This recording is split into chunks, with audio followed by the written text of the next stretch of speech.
The main news again. The United Nations mediator in Bosnia has warned that the UN may be forced to withdraw altogether if the West isn't prepared to send more aid. And Italy has threatened to pull its troops out of the UN force in the Somali capital, Mogadishu. Newsnight is on BBC2 at 10:30, but from the 9 o'clock news, good night.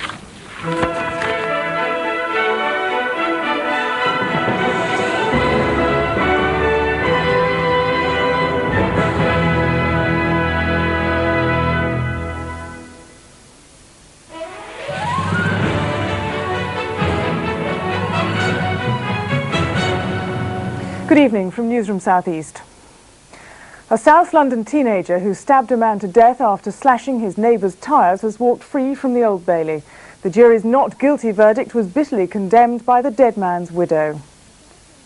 Music teacher Robert Osborne was incensed by the act of vandalism and decided to confront the pair of teenagers responsible. Accompanied by his wife, he chased after them with a hammer. When he finally caught them, there was a struggle and he was stabbed in the chest with a Swiss Army knife. 19-year-old Joseph Elliott said he didn't mean to do it and was acquitted by the Old Bailey jury. I've always brought my children up to believe in British justice. I've always believed in it myself. And my husband is dead, and the man that killed him has now walked free. The verdict has also been condemned by Mr Osborne's MP.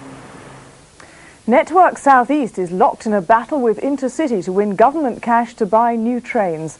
The prize is £150 million, which would benefit thousands of commuters across the region. This is the train Network South East wants to buy, and it could mean good news for a third of London's commuters.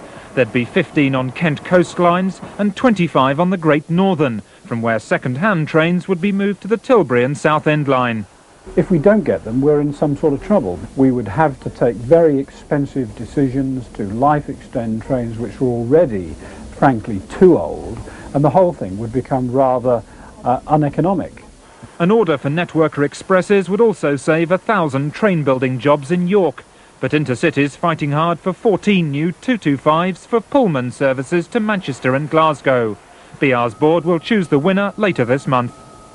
That's it. We're back in Business Breakfast, but now the weather forecast with Ian McCaskill. Hello, a very mixed grey bag of weather for us all in the next 48 hours. After that, from Friday onwards, most of us can look forward to just a little bit of warm, bright weather for Friday and the weekend. But even so, some rain too. That's the weather chart at the moment.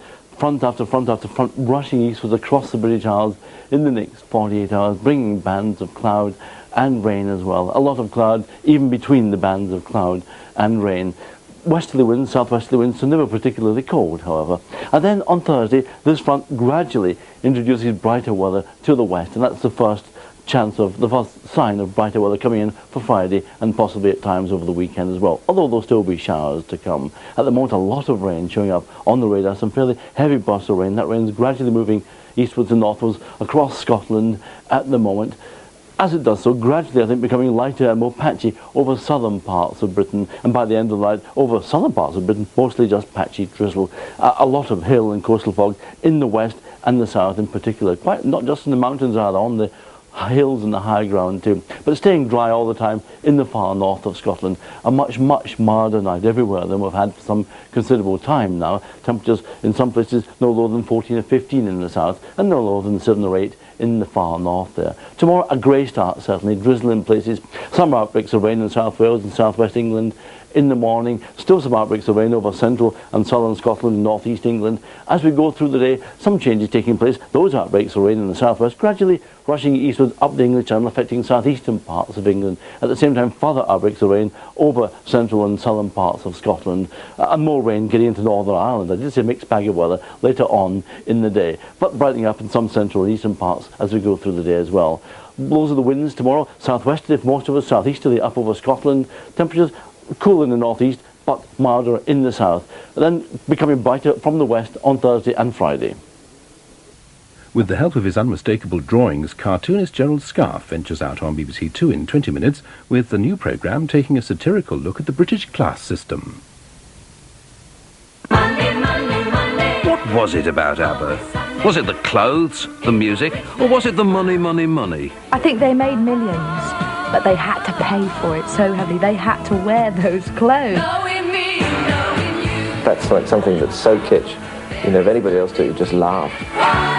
After ABBA, French and Saunders with something, well, different?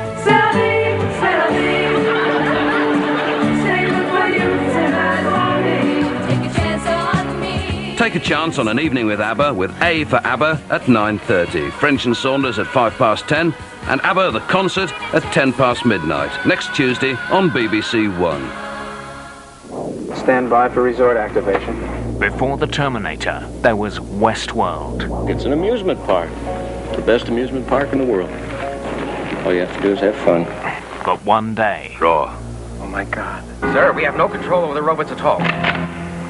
He's after me! I don't doubt it. You haven't got a chance. Come to Westworld, tomorrow 10:40, BBC1. Boy, have we got a vacation for you. And now on BBC1, the film that brought fame and fortune to Steven Spielberg and a shudder down the spine for everyone planning a visit to the beach.